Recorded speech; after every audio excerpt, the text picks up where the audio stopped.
ഞാൻ മാധ്യമരംഗത്ത് നിന്നും പടിയിറങ്ങുകയാണ് മക്കളെ, പടിയിറങ്ങുക. എന്റെ നികേഷണ്ണ, ദൈവമേ 28 വർഷത്തെ എന്റെ സിപിഎമ്മിന് വേണ്ടിയുള്ള മാധ്യമ പ്രവർത്തനത്തിന് ശേഷം സാർ എനിക്കൊരു ഗുരുവാണ്. ചിരിപ്പിച്ച് പറഞ്ഞായിരിക്കും എനിക്ക് തോന്നുന്നത്. ഒരു വിഷമം അതാണ്. തമ്മിൽ വലിയ ശത്രുതയിലാണ് സാർ എനിക്കൊരു ഗുരുവാണ്. അങ്ങേക്കെന്റെ ബാഷ്പാഞ്ജലികൾ, ആദരാഞ്ജലികൾ, അയ്യോ ആശംസകൾ. 2016 ഇതുപോലെ നികേഷ് കുമാർ ഒരു വട്ടം മാധ്യമ പ്രവർത്തനത്തിൽ നിന്ന് പുറത്ത് വന്നിട്ടുണ്ടായിരുന്നു. ഇതെന്തോന്നു കുർള എക്സ്പ്രസ്സാ, ഇറങ്ങുന്നു കേറുന്നു, കേറുന്നു ഇറങ്ങുന്നു. അല്ലെങ്കിൽ എന്തോന്നു കെജ്രിവാൾ ജയിലിൽ പോണ പോലെയാണോ മാധ്യമ പ്രവർത്തനം എന്ന് പറയുന്നത്? ജാമ്യം കിട്ടുന്നു റദ്ദാവുന്നു, കിട്ടുന്നു റദ്ദാവുന്നു.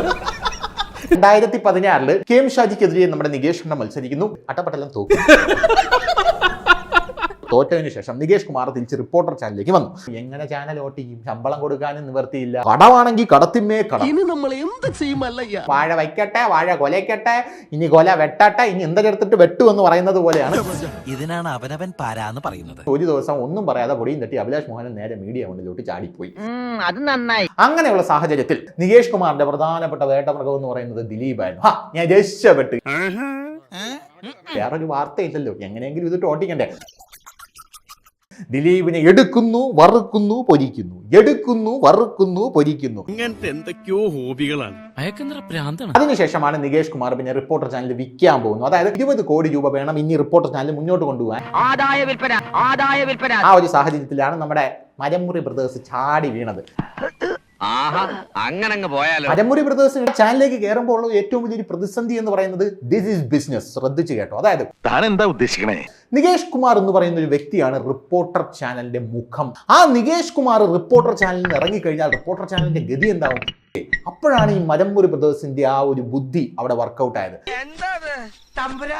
നികേഷ് കുമാർ ഇറങ്ങുന്നതിന് മുമ്പേ ഈ ചാനലിൽ വേറെ പല പ്രമുഖരെയും നികേഷ് കുമാറിന്റെ മേലെ കൊണ്ടുവരണം.